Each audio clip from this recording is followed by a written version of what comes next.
ॐ ज्ञानतिमिरन्धस्य ज्ञानञ्जनशलाखया चक्षुरुन्मिलितं येन तस्मै श्रीगुरवे नमः। श्रीचैतन्यमनोभीष्टं स्थापितं येन भूतले स्वयं रूपगता मह्यं ददति स्वपदान्तिकम्। नमो विष्णुपादाय कृष्णप्रस्थाय भूतले श्रीमते भक्तिवेदान्तस्वामिनिति नामिने नमस्ते सारस्वती देवे गौरवाणी प्रचारिणे निर्विशेषशून्यवादी पाश्चात्यदेशतारिणे वञ्चाकल्पतरुभ्यश्च कृपा सिन्धुभ्येव च प्रतितानां पावनेभ्यो वैष्णवेभ्यो नमो नमः। हे कृष्ण करुणा सिंधो दीनबंधो जगतपते गोपेश गोपिका कांत राधा कांत नमोस्तुते। नमो महावदान्याय कृष्ण प्रेम प्रदायते कृष्णाय कृष्ण चैतन्य नामने गौरतिषे नमः। तप्त कांचन गौरांगी राधे वृंदावनेश्वरी ऋषभानुसुते देवी प्रणमामि हरिप्रिये। जय श्री कृष्ण चैतन्य प्रभु नित्यानंद श्री अद्वैत गदाधर शिवासादि गौर भक्तवृंद। हरे कृष्णा कृष्णा कृष्णा हरे हरे, हरे राम राम राम हरे हरे। हरे Krishna. Thanks for joining the Gita for me as it is, where we are revisiting this confidential knowledge that Lord has spoken in the battlefield of Kurukshetra and saved Arjuna from committing adharma. In this way, we can see Bhagavad Gita is a torchlight of knowledge through which we can get enlightened when we practice the principles as it is. So today is a very, very important topic that we will cover after we have discussed briefly the introduction from the Bhagavad Gita as it is. Today we are going to cover a bit of chapter 1. But before going into the shlokas of chapter 1, I thought we appreciate the importance of chapter 1. By the way, am I audible clearly or is it too faint? Approach, you're audible. Clearly. Okay. So in Padma Puran, there is Gita Mahatmya, where Mother Parvati is asking Lord Shiva, yeah, so the glories of Bhagavad Gita, she would like to hear. To which Lord Shiva is saying that I always meditate upon Lord Vishnu, and in that connection, he glorifies, and then the Lord Shiva is telling, after Lord Vishnu has killed demon called Mura, that's why the Lord is called Murari. Why? Because Ari means one who is a killer, and Murari, he has killed Murari. He was laying on Ananta Sesha. When he was resting peacefully on that, then Mother Lakshmi was inquiring him, uh, you are the controller, maintainer of the whole universe, but yet you are sleeping unhappily on this ocean of milk on the Ananta Sesha. What is the reason? Anyway, so that is a point where Lord Vishnu is sharing with Mother Lakshmi what happened. And Lord Vishnu is saying, My dear Lakshmi, I am not sleeping, but I am watching how wonderfully my multifarious energies are working. Amazing it is. Why? Because they are ever expanding, and they are expanding, and it is very wonderful, and yeah, it's also bewildering. And it is by remembering these divine activities of mine and the great devotees and yogis manage to free themselves from the wheel of birth, death, and attain the transcendental nature. mm, of which is eternal and free from all qualities.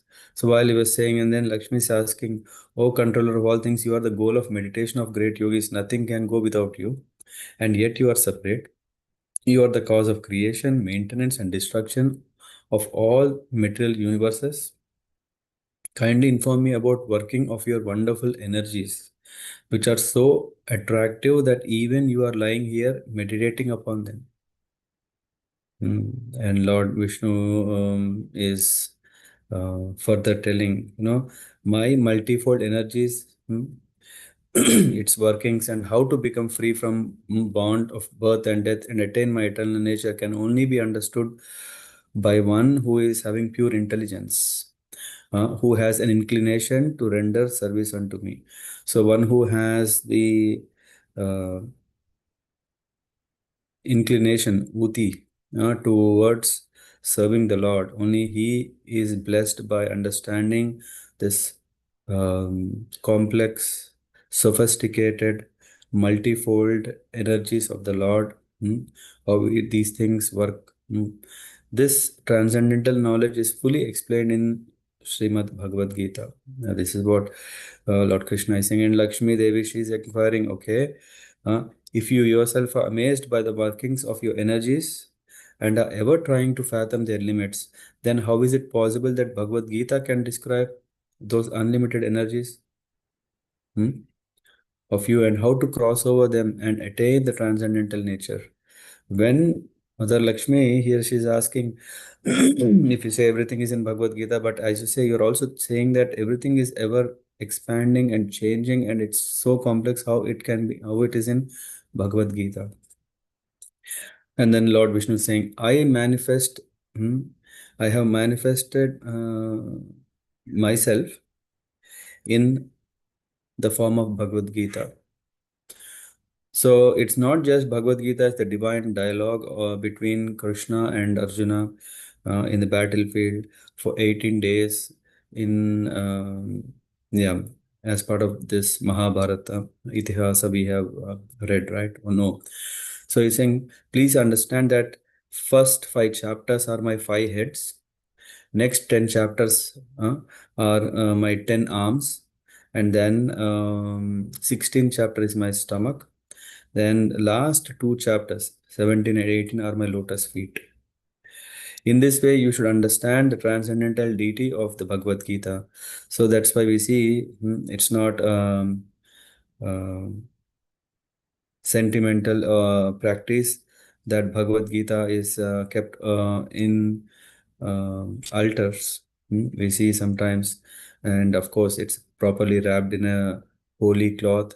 Sometimes it's a red, sometimes it's white, or sometimes it's saffron, depending on the practitioner, what he feels.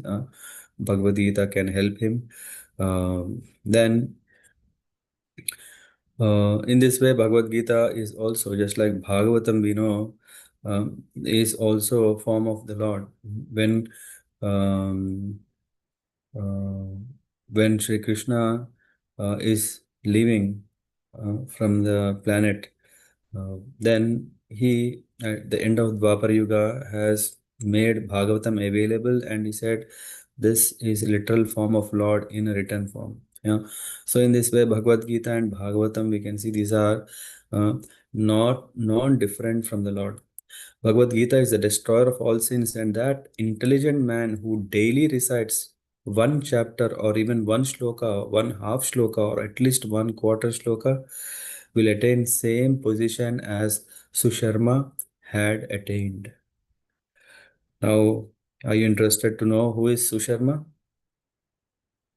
Hmm?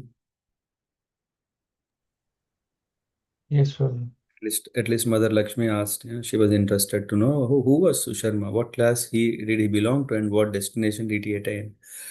And the Lord says, "My dear Lakshmi, Susharma was very wicked and a most sinful man. Although he was born in a Brahmin family, his family had no Vedic knowledge, and he only took pleasure from hurting others. He never engaged in chanting of my names, in giving charity, or receiving guests. In fact, he never performed any pious activities. For his livelihood, he collected leaves and sold them in bazaar. He especially enjoyed drinking wine and eating flesh. In this way, he passed his life. Hmm. But then one day what happened? One day that foolish Susharma had gone to the garden of one sage for collecting leaves when a snake came and bit him, and he died. After his death, he was cast into many hells where he suffered for a long time, after which he attained the body of a bull. That bull was purchased by a crippled man who engaged him in his service. Yeah. So what happened? So the Susharma was a Brahmin. He was not proper Brahmin, and when he died, of course, yeah, I think yesterday also we were asking what happens. Is someone born in a Brahmin family? No, we are not talking about birth. We are talking about death. At that time of death, what is our consciousness? So, so here he has attained the body of a bull. Hmm. First of all, he suffered in hell, and when he suffered for a long time after that, he attained the body of bull, and who was purchased by a crippled man. And for about 7 or 8 years, he was carrying extremely heavy loads. One day, the crippled man had piled a very heavy load onto the back of his bull. Very quickly, he was forcing that bull along when suddenly the bull fell over and became unconscious. Many persons gathered there to see what was happening, feeling sorry for that bull. One pious man bestowed upon that bull the results of some of his pious activities. Seeing that other persons standing there started remembering their pious activities and offered the results of some of those activities to that bull. In that crowd, there was also one prostitute who did not know if she had ever performed any pious activities. But seeing everyone else offering their pious credits to the bull, she also offered the results of any pious activity she might have performed. After that, the bull died and was taken to the abode of Yamaraj, the god of death. There, Yamaraj informed him, "You are now free from the reactions of all your previous sinful deeds due to the pious credits given to you by that prostitute." Then he took birth in a very high Brahmana family. In that birth, he was able to remember his past lives. After many days, he decided to search out that prostitute who had been the cause of freeing him from his hellish life situation. And this goes further. After he had found and introduced himself to that lady, he inquired from her, "What were the pious activities performed by you, the fruits of which freed me from my hellish situation?" The prostitute replied to him, "My dear sir, in that cage is one parrot, which recites something every day. Hearing that recitation, my heart had become completely pure. The results of hearing that recitation I had given to you. Therefore, so thereafter, they both inquired from that parrot about the recitation. That parrot, remembering his previous life, started to narrate his story. Hmm? Previously, I had been a very learned Brahmana, but due to my pride, I used to insult other learned persons. I was also extremely jealous. After I died, I was cast into many hells, and after a long time of suffering, I achieved this body of a parrot. Due to my past sinful activities, my mother and father died while I was a baby. One day, while I was lying on the hot sands with no protection, some rishis saw me and took me to their ashram and put me in a cage.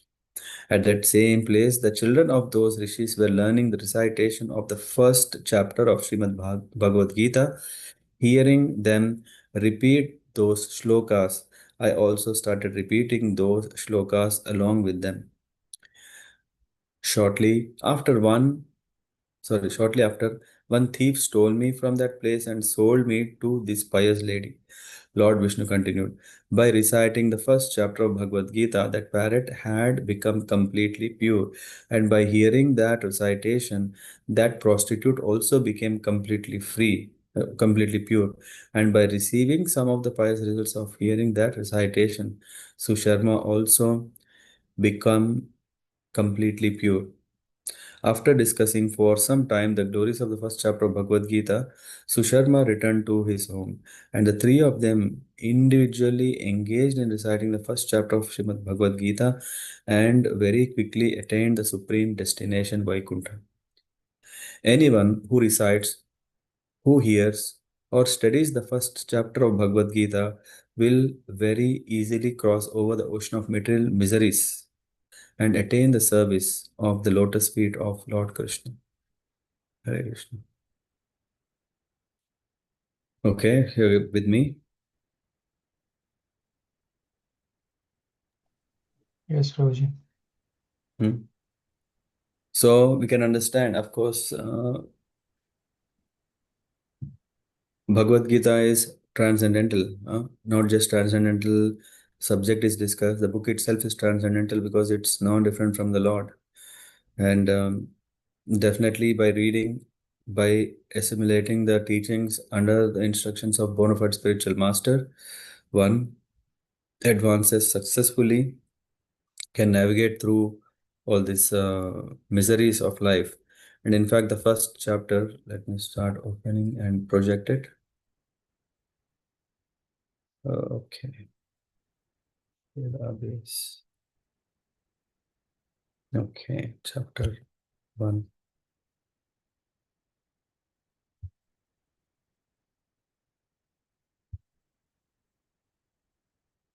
Okay, I'm sharing my screen.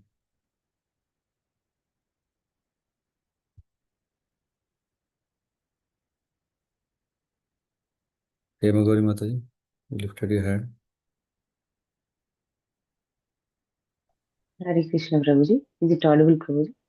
Yeah.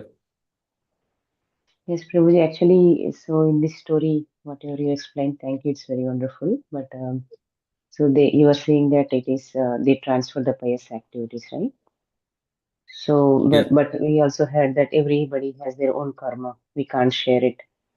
Mm-hmm. So, how can we explain here so We that are if not somebody sharing is the karma. We are not sharing the karma. We are sharing whatever good we have done. We are requesting the Lord, may you please give it to the person. yes, Prabhuji. So that term karma can be vanished through others' pious activities. Yeah, definitely. Yeah. For example, when you are getting initiated, your guru is taking your sins, and Okay, that's why so we should be very loyal and reasonably sincere in our vows to keep up our vows, whatever we have committed, that we follow them. Yeah. It's not just so because, oh, there is a fire sacrifice that it's happening, an initiation happened. Oh, no. There's also, it's not just a bondage. It's actually at that time, Guru is, yeah, it is said. I mean, I hear Radhanath Maharaj is saying it's inconceivable how this happens, but it happens that all the sins of his disciple are taken up by the Guru. I don't know if that was your question, but yes, Prabhuji, that's right. Because that means if somebody is suffering, then we can transfer our pious activities to them, right? definitely. I Then, mean, this is what we can see. That's why in Chaitanya Charitamrita there are many references where the devotees are always praying. Even Bhagavatam devotees are praying, "Oh, let everything come to me. May the other person or the devotees they be free from miseries." So these prayers are there. nice, Prabhuji. Thank you, Prabhuji. Mhm. Okay. So shall we go through this first chapter, first verse for the day? In fact, yeah, we can discuss after reading this first verse, which has the purport, explains quite some. So this is from Bhagavad Gita chapter 1, observing the armies on the battlefield of Kurukshetra. Uh, this is Vishada Sannyasa Yoga. So this is uh, the chapter is about Arjuna's condition. And this all starts from Dhritarashtra is inquiring. In fact,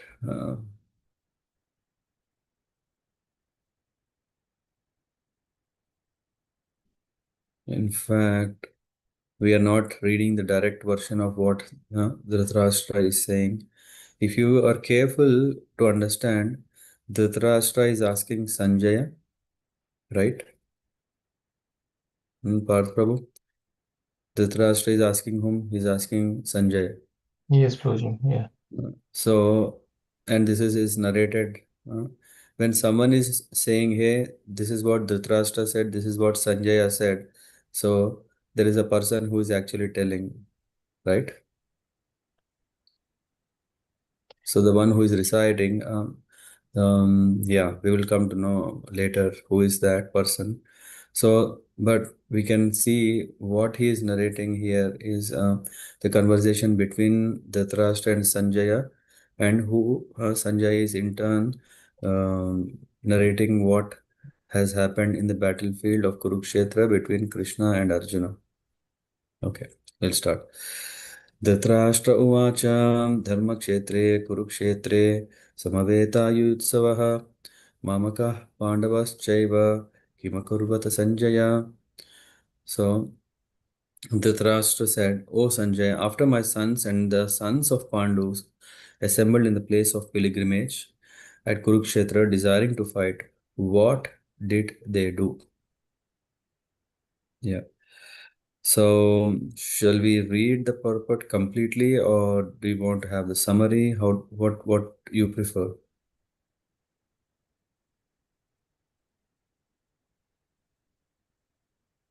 So that we can slowly set up a structure for our sessions.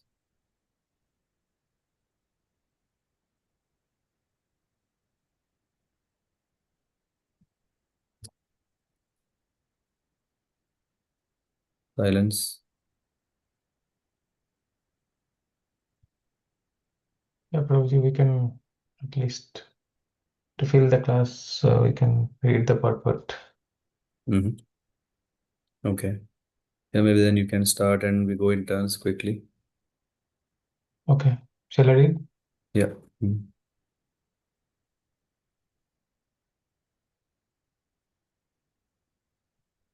Purport Bhagavad Gita. Bhagavad Gita is the widely read theistic science summarized in Gita Mahatma, glorification of the Gita. There it says that one should read Bhagavad Gita very scrutinizingly with the help of a person who is a devotee of Sri Krishna and try to understand it without personally motivated interpretation.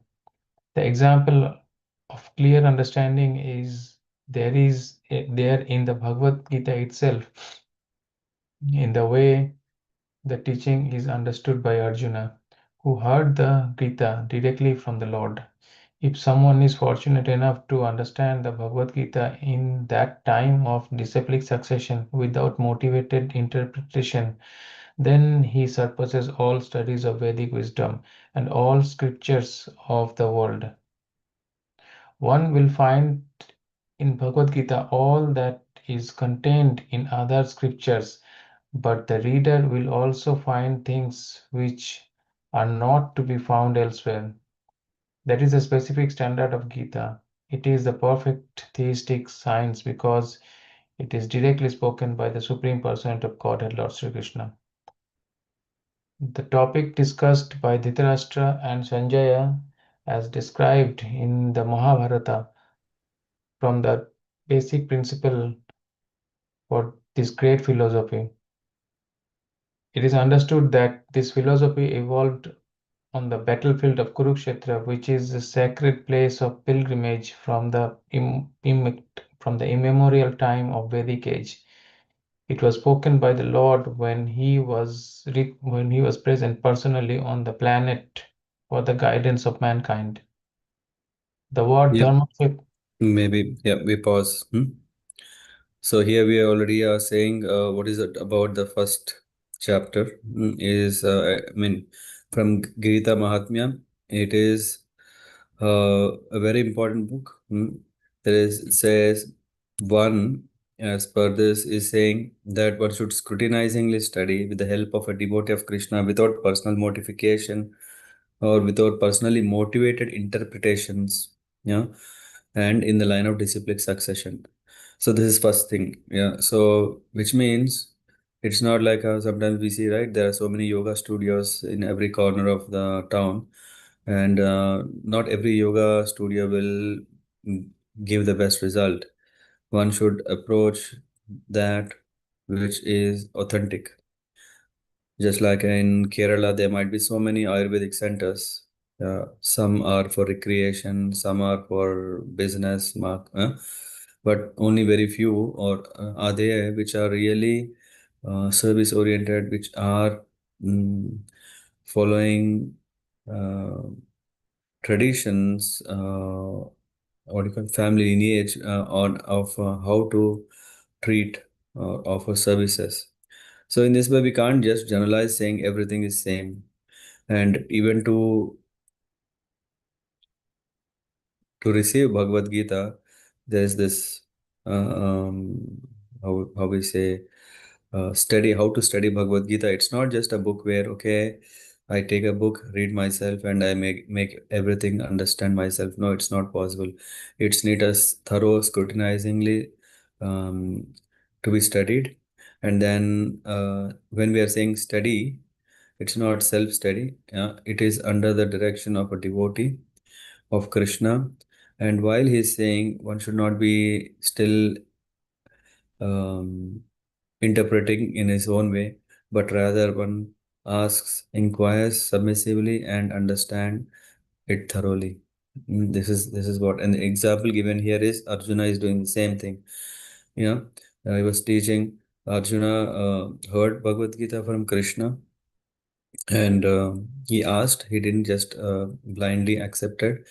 At the same time, he asked in a very humble mode by taking the position of a disciple of Lord Krishna. And then what happens is, did you read already that part? Yeah, we know. Yeah, yeah. We try to understand the importance of Kurukshetra. Yeah, because that was the reason why Dhritarashtra was worried. Mm, Dhritarashtra. So this, in fact, Bhagavad Gita is one scripture.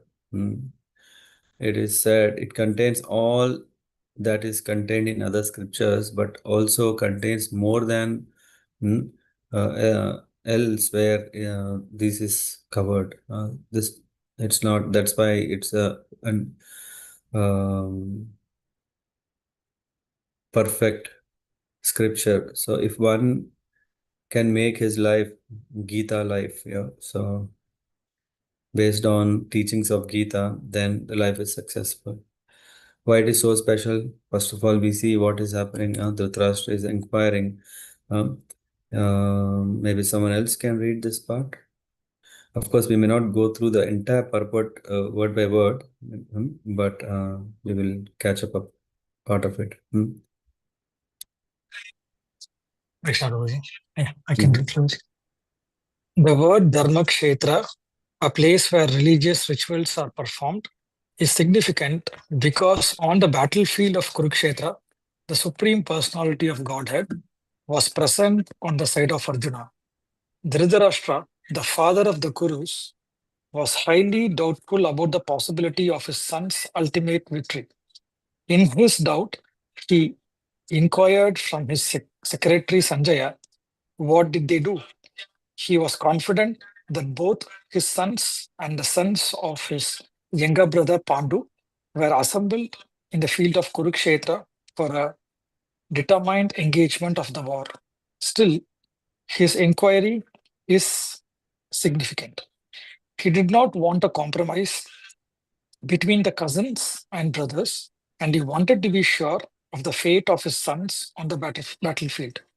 Because the battle was arranged to be fought at Kurukshetra, which is mentioned elsewhere in the Vedas as a place of worship, even for the denizens of heaven, Dhritarashtra became very fearful about the influence of the holy place on the outcome of the war. Sorry, on the outcome of the battle. He knew very well that this would influence Arjuna and the sons of Pandu favorably. because by nature they were all virtuous. Sanjaya was a student of Vyasa, and therefore, by the mercy of Vyasa, Sanjaya was able to envision the battlefield of Kurukshetra even while he was in the room of Dhritarashtra. And so Dhritarashtra asked him about the situation on the battlefield. Both the Pandavas, yes, Yeah, thanks, Satish Bro. Someone else? yes.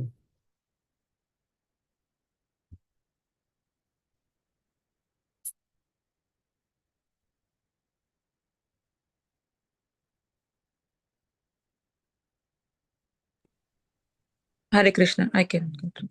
Mm-hmm. Both the Pandavas and the sons of Dhritarashtra belong to the same family, but Dhritarashtra's mind is disclosed herein.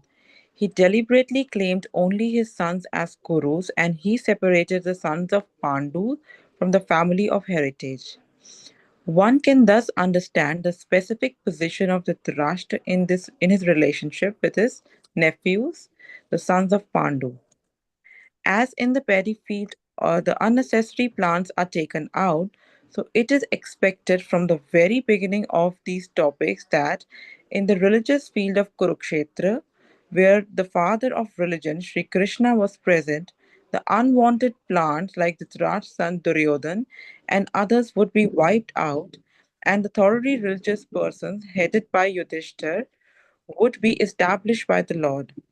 This is the significance of the word Dharmakshetre and Kurukshetre, apart from their historical and Vedic importance.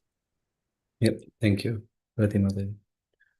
So here we understand that Dhritarashtra is inquiring mainly why? Because he was afraid.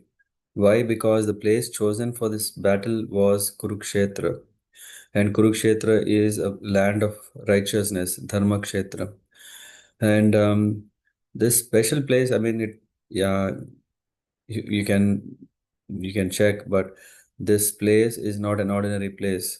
In fact, it is said this is the place, the first fire yajna that was performed by Lord Brahma on this earth. Yeah. So, and yeah, this is the place where all the pious, all the sages come to do, the yajnas and tapasyas, penances, and all. So, in that way, this place is vibrant with dharma. So where there is this so much surcharged by dharma, what can happen? The results also, yeah, will be favoring one who is dharmic. And the mind can always cheat us, saying, no, you are right. It always says, no, what you are doing is right. But the uh, heart knows what we are doing. So in this battlefield of Kurukshetra, he could see Dhritarashtra know who came. It is his own sons and sons of his brother. And always he wanted his son to become victorious. And though he knows, yeah, his son is influenced by uh, Shakuni. So he knew what, and at the same time, Dhritarashtra also had his self-interest of, becoming, not just a king because Pandu is dead, that's why he has given, but he always felt this Hastinapur and everything is his, and he can't give it to back to Pandus or Pandavas son or Pandu's sons Pandavas. So this particular situation is very interesting. In fact, so this Kurukshetra itself, the venue is already quite a bit tricky venue. In fact, from the Rudra Sampradaya, Sridhar Swami in his commentary, he says Kurukshetra properly introduce the location, the action and the theme. This is the first shloka. But when we go to Madhvacharya's commentary, he is saying, what is this Kurukshetra actually? Dhritarashtra was thinking Kurukshetra is famous as the land of sacrifice for the demigods and also the abode of Brahmagyana.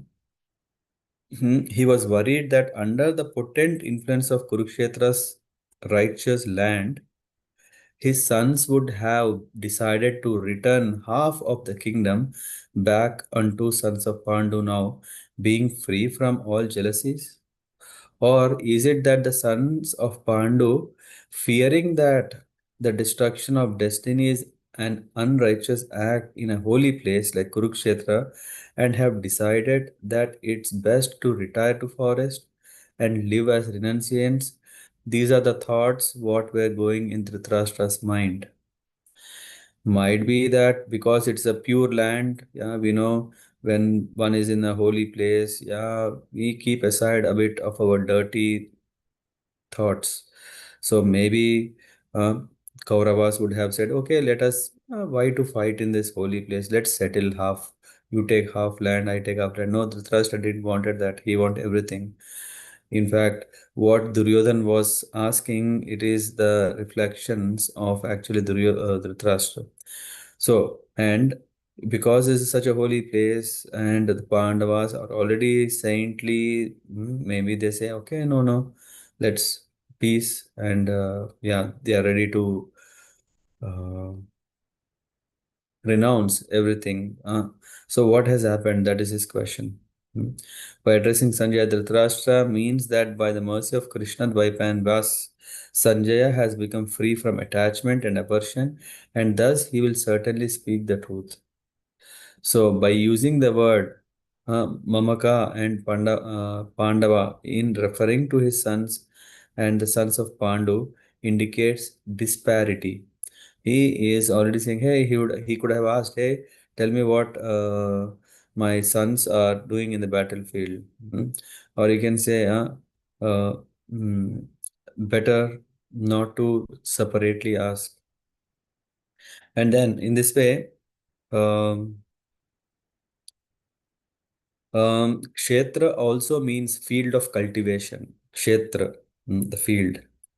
Kshetrajna in Bhagavad Gita will come across these words. Kshetra, Kshetrajna. Kshetrajna means one who is a knower of the field, and the field is of cultivation. Just as in a rice field there are unwanted grasses looking exactly like the rice paddy, which must be uprooted. Similarly, the use of the word dharma kshetra is indicative that the unrighteous sons of Dhritarashtra will also be uprooted. Now, this is the understanding. And of course, yeah, that is the analogy also in the purport Prabhupada gives about paddy field. Krishna is gonna remove those weeds which are not good, which are harmful. Hmm. So actually, that was the reason why Dhritarashtra was also worried, and that's why he asked. Okay, we can go one more verse for today, and then we can close. Any questions? Let me know. So Hare far, Krishna good. Prabhuji. Mhm. Hare Krishna Prabhuji, I have one question. So as you mentioned, Dhritarashtra mentioned this Dharma Kshetra, Kurukshetra, like he mentioned this Kurukshetra as a very holy pilgrimage, and he knew that the I mean his sons were not in the sight of righteousness, but the son of Pandus were there. So internally, he expected that the son of Pandus will will leave the battle and go to the forest. Um, So his expectation was that only. no, he is thinking that's also possible because sometimes good people don't want to mess up with bad people, right? Hmm? Yes, yes. And yeah, and of course, until Krishna spoke Bhagavad Gita to make it very clear, it was still looking like a personal fight, right? Because even Arjuna was thinking, oh, let me not fight. Yeah, rather than focusing on what is right to do. Huh? So there is a chance, and this holy place, yeah, usually why do we go to pilgrims? So Huh? Dhritarashtra knew that they are on the bad side and not in the righteous side, right? He knew from No, that's what I'm within. saying. So the mind always says what we do is right. Okay. It is just like a horse. Yeah, when a horse, no, you have this blinders. Hmm. Yeah, Yes. for the horse, it doesn't know anything beyond that blinder. Mm-hmm. Okay. Okay. So that's why whatever is happening, why didn't Dhritarashtra stop? It's not just because he cannot. Of course, he's the king. He can do. He didn't do. Why? Because that was also his self-interest that, oh yeah, yeah, my son, I think he's fighting for right thing, for the right purpose. Okay. Yeah. That's why otherwise when Krishna also comes and want to settle things with peace, right? Why is not Dhritarashtra? In fact, king was still Dhritarashtra, right? Yes. Hmm? Okay. Why he's silent? That's Yeah. Prabhuji. Okay. Thank you, Prabhuji. Yeah. Mhm.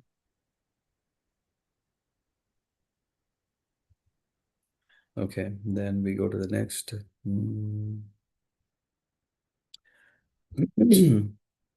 Sanjay Uvacha Dushvadu Pandavanekam Vyudham Duryodhanastada Acharyam Upasangamya Raja Vachanam Abhravit.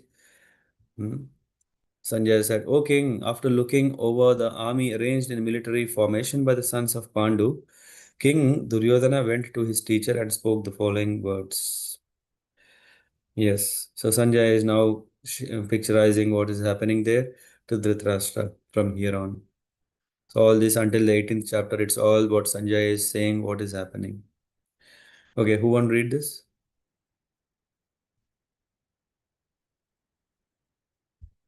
Hare Krishna, Prabhuji. Hare Krishna. Dhritarashtra was blind from the birth. Unfortunately, he was also bereft of spiritual vision.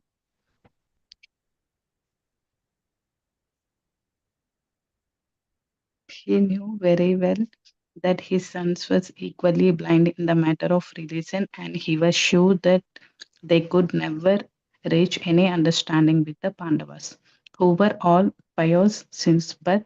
Still, he was doubtful about the influence of the place of pilgrimage, and Sanjay could understand his motive in asking about the situation on the battlefield.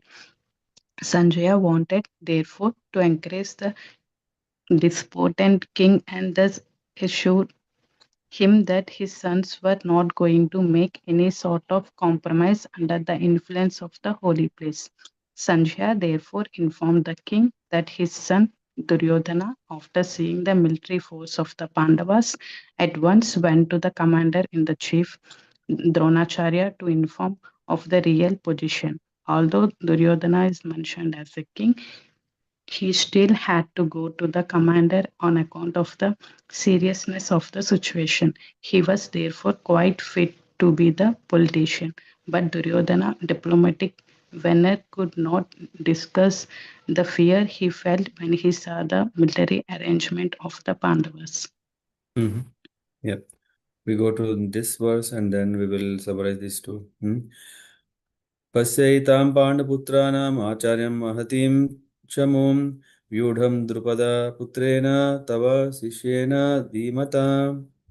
Oh, my teacher, now Duryodhana is going to Bhishma Dev and Dronacharya. He is going to them and saying, Behold the great army of the sons of Pandu, so expertly arranged by your intelligent disciple, the son of Drupada. Hmm? So, yes, this purport will tell what is the situation, what is the nature and understanding of Duryodhana. So, next one, please.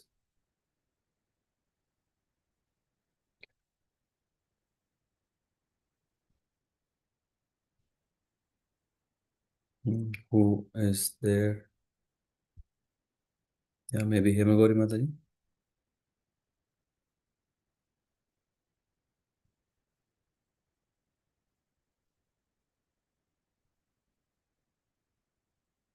Hare Krishna, Prabhu. Yeah. Yeah, can you Duryodhana read a this? great, yes, Prabhu. Duryodhana, a great diplomat, wanted to point out the defects of Dronacharya, the great Brahmana commander-in-chief. Dronacharya had some political quarrel with King Drupada, the father of Draupadi, who was Arjuna's wife. As a result of this quarrel, Drupada performed a great sacrifice by which he received the benediction of having a son who would be able to kill Dronacharya.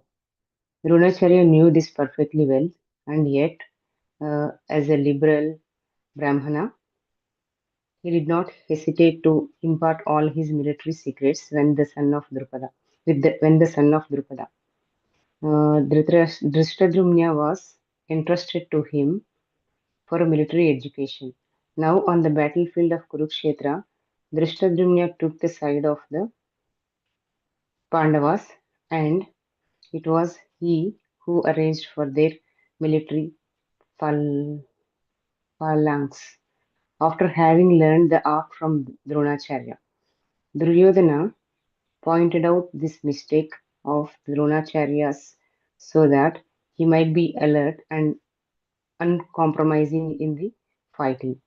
By this, he wanted to point out also that he should not be similarly lenient in battle against the Pandavas, who were also Dronacharya's affectionate students.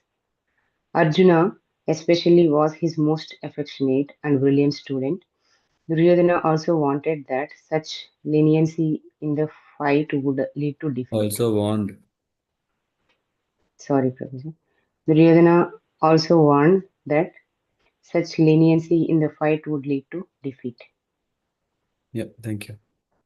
So these are two verses where we can already see what is the condition of Duryodhan. Duryodhan already, of course, he tried to cover, but he had inner fear.